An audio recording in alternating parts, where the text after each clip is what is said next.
Welcome back. The Higher Education Minister, Dr. Nzimande, has now proposed that universities be allowed to raise their tuition fees by around 4.5% and residence fees by around 6.5%. At the moment, inflation is about 6% in South Africa. We have, of course, had a period of high inflation and high food price inflation. Anganathi Jack is the Gender Equity Officer for the Students' Representative Council at Wits University. Anganathi, good afternoon to you, and thank you for your time. These increases are probably really just below inflation. Do you believe they're appropriate given the situation we're in? Greetings to you and your viewers. Do you mind rather repeating the question? I can't hear you quite clearly. Do you believe that these increases are right when you consider inflation is around 6%?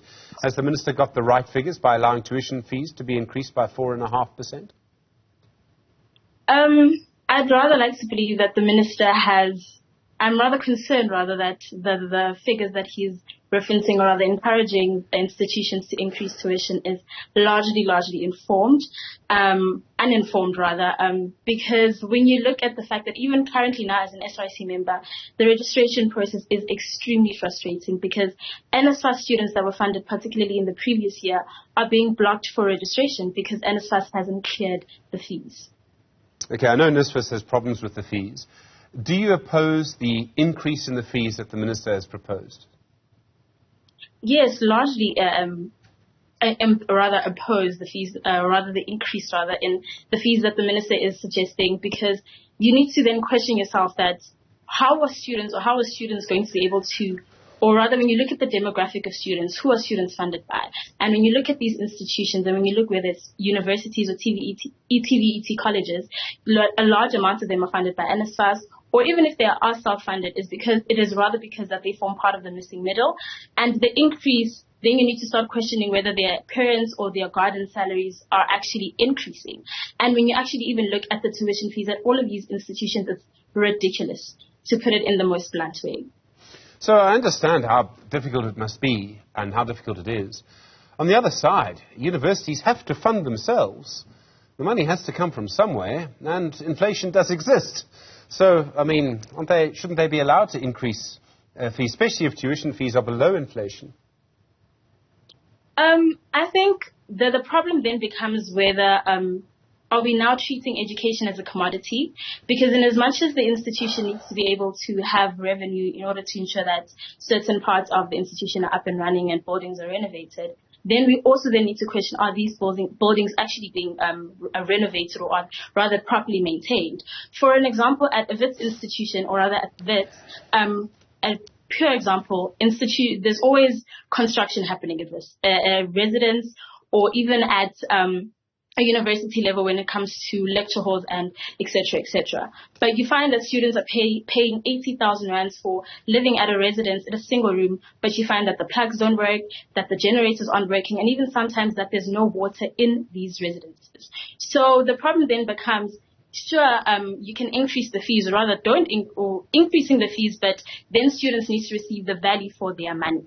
And also when you're increasing the fees, you need to question where are students going to be able to get this money? Whether it's going to be scholarships, whether it's going to be whatever it is, financial aid scheme, and rather particular example is the NSFAS situation. Currently, as it stands, NSFAS is not paying, or rather is not looking to pay more than it currently is. So then the question then becomes, how are you expecting students to fund this increase in their tuition fees, even when their residence fees are now increasing? Okay, so I suppose, Anganathi, many people have suggested that all university education should be free. Is that what you would propose? Yes, definitely. There are arguments for that, strong arguments for that. There are arguments against it too. It would mean that someone who's working perhaps as a domestic worker, paying tax, would be paying a tax, money that would go to someone who's studying to be a lawyer. So they're going to university, they're going to be a very rich person. The arguments go in many directions on this. Definitely. The conversation of free education is a very broad conversation. But obviously then the question then becomes, are we going to remain at the point where education is constantly treated like a commodity? And I'm quite certain that almost every single student in South Africa is quite frustrated, because it seems like every single time during this year, particularly in this period of registration, the script remains the same. There's always registration problems. There's always conversation of tuition fees increasing, residence fees increasing. But the question never becomes, or rather the question is never or even considered, where are students going to get the money to pay for these fees? So the question of education being free also is then scored, or rather informed by, if education is not going to be free, and if education is going to be treated like a commodity, then where do we expect these students who are basically just saying that, give me the opportunity to be educated, I am going to ensure that my academic requirements, or whatever it is that I need to be able to do academically, I can try my utmost best to. The only thing I'm asking for is that the door to education is open. So we're then saying that we are prioritizing financial means than is students, rather Black South African students, being given the opportunity to then enter into these doors of higher education. Anganathi Jack, thank you. The Equity Officer, the Gender Equity Officer at the Wits SRC. Do appreciate the time.